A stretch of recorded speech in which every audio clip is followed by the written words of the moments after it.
Bihar politics शुरू से ही king maker का काम किया है लोकसभा इलेक्शन, और यह हमेशा ही सेंटर ऑफ अट्रैक्शन भी रहा है। आप सबको पता है कि प्रेजेंट सीएम नीतीश कुमार जो पिछले 2 दशक से बिहार के सीएम थे, उन्होंने रिजाइन कर दिया है और नए सीएम जो बने हैं वो बने हैं सम्राट चौधरी। नमस्कार, मेरा नाम समर्थ जिंदल है और मैं अधिकारी अड्डा से यह सेशन आपके लिए लेकर के आया हूँ। सम्राट चौधरी वही हैं जिन्होंने 2023 में यह प्रतिज्ञा की थी कि जब तक मैं नीतीश कुमार को सीएम से हटा नहीं दूंगा, अपनी पगड़ी नहीं उतारूंगा। और आज खुद नीतीश कुमार सम्राट चौधरी को कॉन्ग्रेचुलेट कर रहे हैं। पॉलिटिक्स है बाबू भैया, पॉलिटिक्स क्या से क्या क्या करना पड़ता है। एक सेंटेंस आया था कि Bihar longest serving CM Nitish Kumar chairs last cabinet meet recommends dissolution. यहाँ पे डिसोल्यूशन का मतलब कुछ लोगों को कंफ्यूजन है कि क्या पूरा विधानसभा ये डिसॉल्व हो जाएगा। तो आइए इस पर कुछ विचार करें और कॉन्स्टिट्यूशनल प्रोसेस क्या होता है, कैसे कैसे होता है, इस पे हम बात करेंगे। क्या क्या हुआ वो मैं आपको बहुत ही सरल तरीके से बता दूं कि कल 14 अप्रैल 2026 को बिहार में एक planned constitutional transition of power देखने को मिला। आपने यह ट्रांसफर ऑफ पावर इंडिया के इंडिपेंडेंस के टाइम पे भी देखा होगा। नीतीश कुमार ने अपनी कैबिनेट की मीटिंग की और उन्होंने काउंसिल ऑफ मिनिस्टर्स को डिसॉल्व कर दिया और ये रिकमेंडेशन दिया उन्होंने गवर्नर कि आप ये डिसॉल्व कर दें। आपने 300 मूवी तो जरूर देखी होगी, जिसमें जर्सी जब राजा बनने वाला होता है तो उसके पुराने राजा को जितने भी लॉयल थे वो सबको समाप्त कर दिया जाता है। हाँ, ये बात और है कि वह काम वहाँ पे किसी और ने किया था, बट हम फिल्म से बाहर आकर अगर पॉलिटिकल सिनेरियो की बात करें तो लैप्स ऑफ पैरामाउंसी का नाम तो सुना होगा कि जब अंग्रेज भारत छोड़कर वापस जा रहे थे तो उन्होंने पैरामाउंसी को भी खत्म कर दिया था। उसी तरह काउंसिल ऑफ मिनिस्टर को डिसॉल्व करने के लिए नीतीश कुमार गवर्नर सैयद अता हसनैन से मिले और उन्हें अपना रेजिग्नेशन सौंपा। लेकिन एक बात आप समझिए कि यह कोई सडन चेंज या सडन कोलैप्स नहीं था कि बाढ़ आया और हड़प्पन सभ्यता खत्म हो गया। नहीं, यह एक प्री प्लान्ड पॉलिटिकल हैंडओवर था। तो पहले क्या हुआ, काउंसिल ऑफ मिनिस्टर को डिसॉल्व किया गया और फिर बाद में उन्होंने अपना रेजिग्नेशन दिया। ये सब कॉन्स्टिट्यूशनली कैसे होता है यह समझते हैं। कॉन्स्टिट्यूशन के अंदर गवर्नर को देखा जाए तो गवर्नर एक नॉमिनल एग्जीक्यूटिव होता है और सीएम और उसके काउंसिल ऑफ मिनिस्टर्स जो होते हैं वो रियल एग्जीक्यूटिव होता है। एग्जाम्पल आप इस तरह से समझ सकते हैं, घर में पापा और मम्मी, गवर्नर पापा हैं और सीएम मम्मी है। बाहर से देखने में तो लगता है कि सारा पावर पापा के पास है, यानी गवर्नर के पास है, लेकिन क्या सच में ऐसा होता है क्या? अब देखिए, आर्टिकल 163 सीएम गवर्नर को एडवाइस करता है और आर्टिकल 164 काउंसिल ऑफ मिनिस्टर उस समय तक वो ऑफिस होल्ड करता है जब तक कि गवर्नर चाहेगा।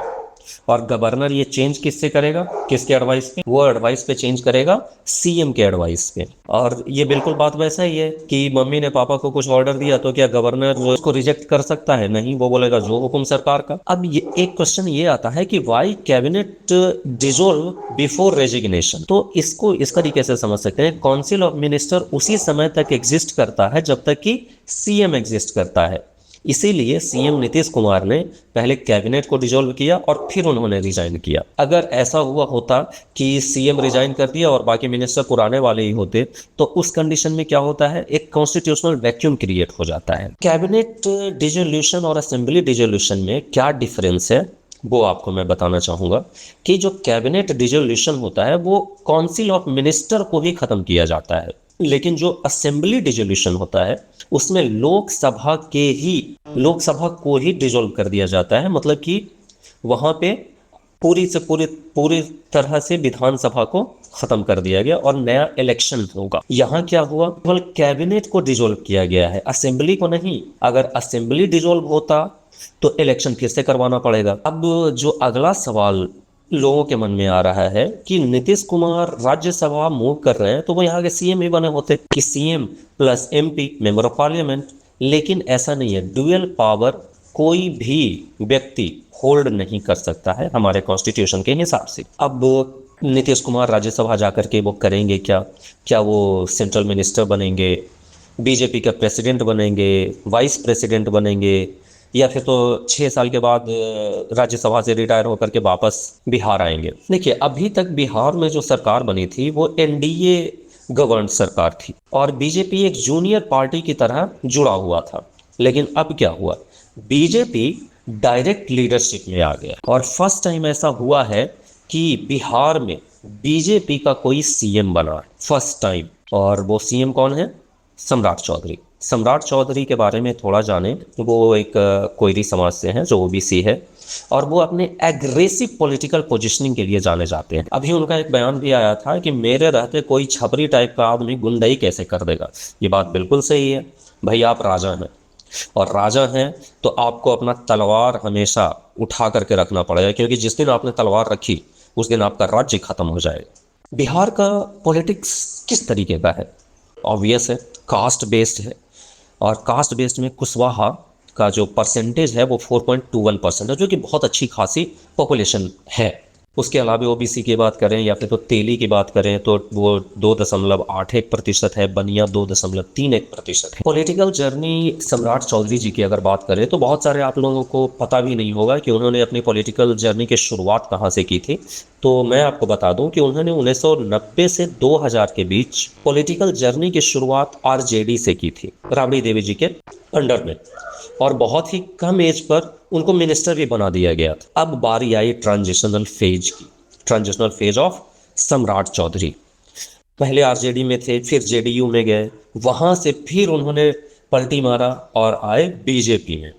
2017 में सम्राट चौधरी को स्टेट प्रेसिडेंट भी बना दिया गया और वो अपने ओबीसी आउटरीच के एक्सपेंशन के लिए जाने जाते हैं। 2024 की अगर बात करें तो वो डिप्टी सीएम बने और 2026 में सीएम ही बन गए। यह एक बहुत ही बड़ा ट्रांजिशन है जो देखने को मिलता है। अब तक बिहार एक पार्टी डोमिनेंस के वजह से काम कर रहा था, मतलब कि बिहार में पार्टी डोमिनेंस दिख रहा था, कोलिएशन गवर्नमेंट देखने को मिल रहा था। लेकिन अब ये सिंगल पार्टी डोमिनेंस देखने को मिलेगा। Nitish era has come to an end. Nitish Kumar को किस तरीके से जाना जाता है? गुड गवर्नेंस के नाम से जाना जाता है। जैसे बीजेपी की अगर बात करें तो बीजेपी गवर्नमेंट को लोग कम और मोदी सरकार को लोग ज्यादा समझते हैं। उसी तरह से बिहार में एनडीए को कम और नीतीश कुमार के पर्सनैलिटी को ज्यादा समझते हैं, क्योंकि नीतीश कुमार ने काम किया है। उन्हें बिहार उस समय मिला था जब बिहार जमीन पे नहीं था, बिहार गड्ढे में था,